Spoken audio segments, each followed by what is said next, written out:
தனது மனைவி, மகள், குடும்பம் என 5 பேர் உயிரிழந்த நிலையில் இறந்த உடல்களை வைத்துக்கொண்டு மகளுக்காக கேக் வெட்டி பிறந்தநாள் கொண்டாடிய ஒரு தந்தையின் சம்பவம் கேட்கும் போதே இதயத்தை உறைய வைக்கிறது.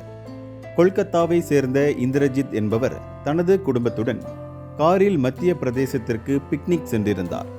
அப்போது லாரி ஒன்று அவர்களின் கார் மீது மோதியது.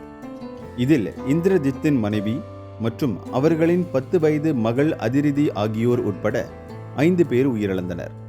விபத்தில் உடல்கள் மிகவும் மோசமாக சேதமடைந்ததால் உடல்களை விபத்து நடந்த ஊரிலேயே தகனம் செய்ய முடிவெடுக்கப்பட்டது.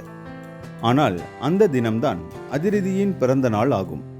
சுற்றுலாவை முடித்துக்கொண்டு வீட்டில் பிறந்த நாளை கொண்டாடலாம் என்று தனது மகளிடம் இந்திரஜித் வாக்குறுதி கொடுத்திருந்தார்.